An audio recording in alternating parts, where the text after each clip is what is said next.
Hello, Westlake, and happy Monday. I'm glad to be with you, distance learning.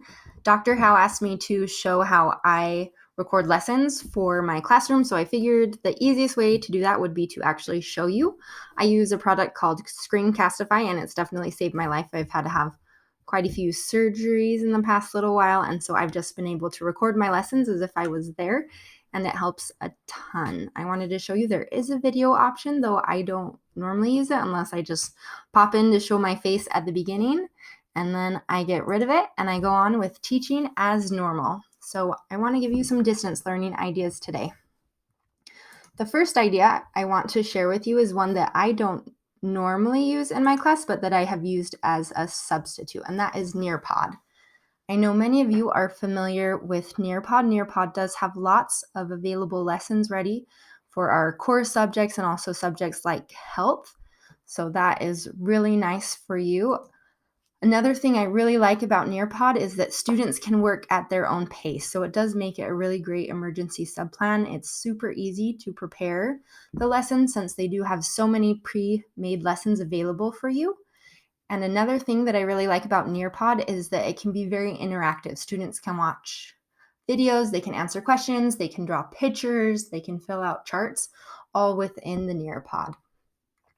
The con would be if you're actually using this for a substitute, it could be difficult for that teacher to lead if they're unfamiliar with the content, though there is that student-paced option. And then sometimes students will have a harder time with the interactive parts, especially with the size of their Chromebook and not having a mouse to use.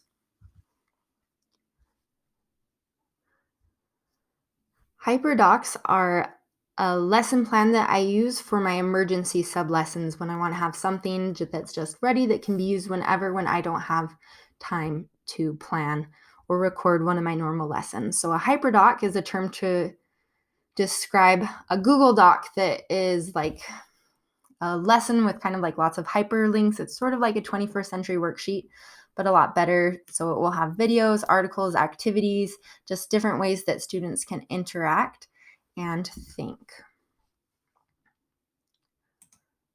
I want to show you an example of a HyperDoc I've used for quite a few quarters in my class. It's nice because once you use it, you have it. It's there with all the links in one location for the students.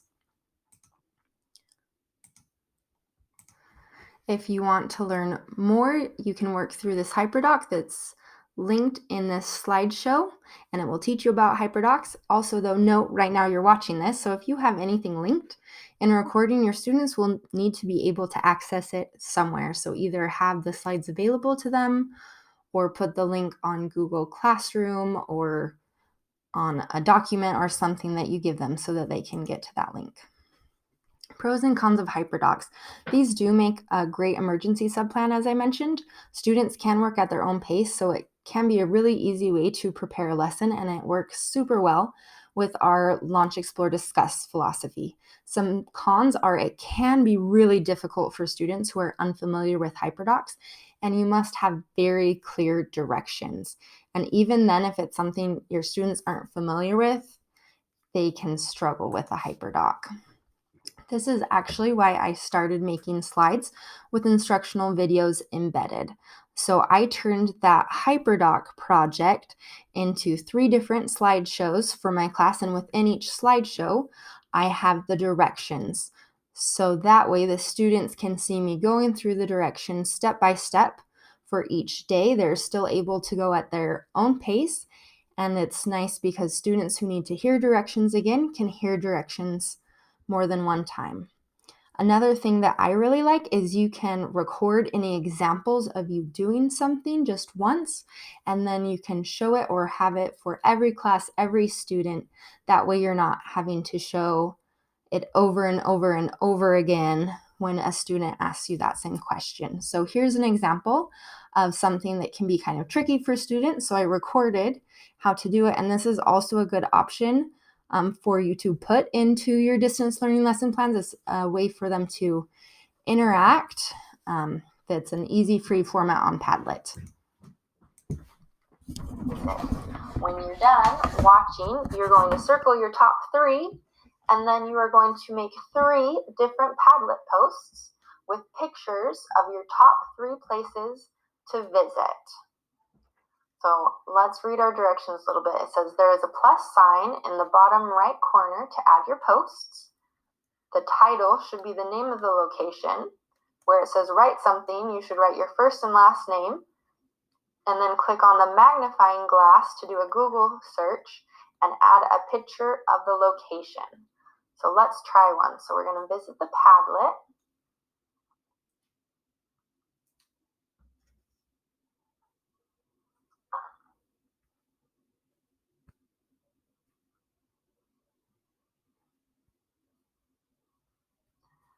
Okay, and then we're going to do this plus sign in the bottom right hand corner. If it's not there, try refreshing.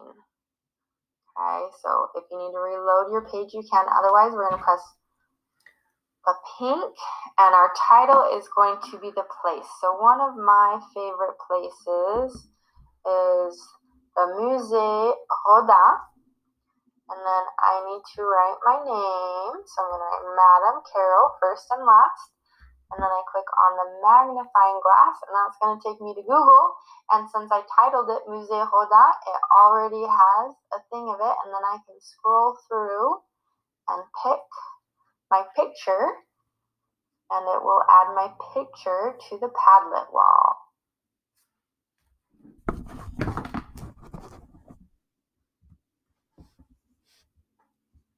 Okay, so that is an example of slides with those instructions in it. So this is great for a subplan or even a normal class option. I like students can work at their own pace and watch directions as many times as needed. It's a really easy way to prepare a project-based lesson. And you can use it as a modified HyperDoc, so like HyperSlides, which is what I ended up doing for my students to make it easier for them to follow the directions. Some cons could be if you're actually having it for a subplan. If you have multiple direction videos, it could be difficult for your sub to play those for students if you want the whole class viewing it at the same time. And then it can be something that's harder for the sub to have easy access to the slides and directions for the classroom. What I normally do is a fully recorded lesson, and these make great subplans. I love that they are reusable. I have found that they are faster and a lot more clear than writing directions for subs and students. As a French teacher, I really struggled because I can pretty much guarantee when I have a substitute, they're not going to speak French, so they will not be able to help my students at all. And this is a way that I found that I can not waste any class time, have a normal class, which is really nice for me, and I'm not just trying to fill an hour of my students' time. Another thing that I like is you mostly control the pace of the lesson. I do put places where I tell the guest teacher to stop the video and then give them 5 minutes to do something and have a timer available, just because I don't want to sit waiting for 5 minutes while my timer goes off on my slides, but it's definitely something that you can do. And another pro is that it's the most familiar thing that you can give your students, because you're recording yourself as if you were teaching your own lesson in front of your class. Some cons are you will need to go through your lesson before you start recording and presenting it, because you may need to adjust some of your typical activities. For example, I'm not letting my children anywhere near expo markers with a sub, so that's something that I'd change or modify the activity, or different activity websites that they need a teacher to log in and start the game. And then another con is if you don't want to edit, you need to be okay with your mistakes, which is something that I wanted to show you. So this is one of my fully recorded lessons. And what I do is I really just act like my students are there. You might feel silly while recording, but the students do well because it is what you're normally doing in class and they're trained on it. So I'm going to show you this clip. Enjoy the mistakes, because like I said, it's just kind of like how a classroom is. It's just how you roll, what comes out of your mouth. Alors, répétez tous les jours. Excellent. Okay, next activity, I have a quiz is for you. This quiz is, you can find on, oh, je m'excuse. you can find on Google Classroom. So if you go to Google Classroom and click classwork, and then go down to Unit 3, there is a practice called When Quiz Is. And you should be able to click on the link and play the quiz is there. So again, Google Classroom, go to classwork, Unit 3, and then look for the material that says practice when quiz is. Students, when you are done, close your Chromebook so that way the guest teacher knows that you are done playing the quiz is once. And then guest teacher, go ahead, pause the video now. When you see that the students have finished the when quizzes, you may press play and resume this video. Okay, so you can see there that I made mistakes, but my directions were clear. They were visible to learners, and I was also repeating directions multiple times. So just like when you're in a classroom and you have all of those things, when you're recording and teaching your lesson, you should have all of those things. So what will I be doing during this unique experience? I'm going to start a new lesson-portant unit. I'm also going to avoid doing testing. That was something that was stressing my students out a lot, especially with the complexity of my class and having to do speaking, listening, reading, writing, etc. So we are just waiting to do our test until we get back.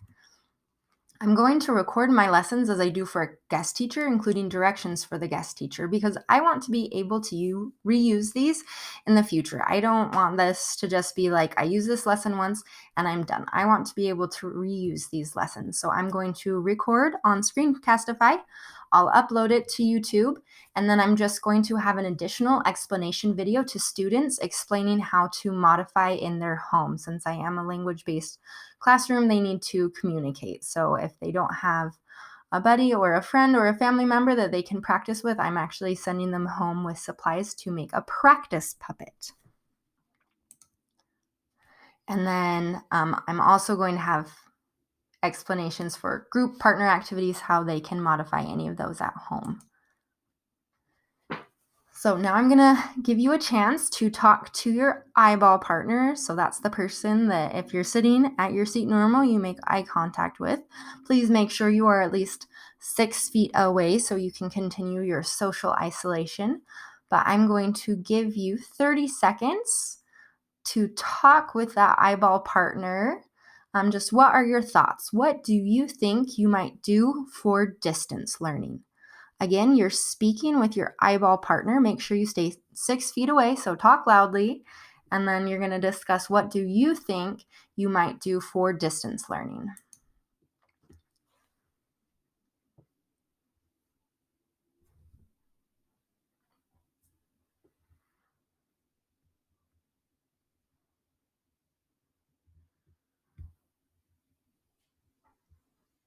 "15 seconds.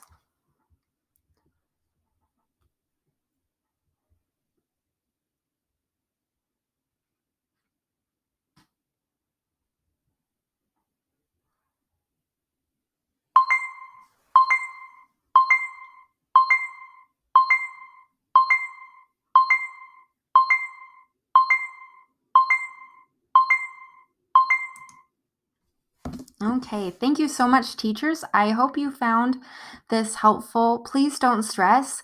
Keep in mind this can be a great opportunity to have some lesson plans prepared for your future that you could use with a sub. Good luck, and let me know if you have any questions or if I can help with anything.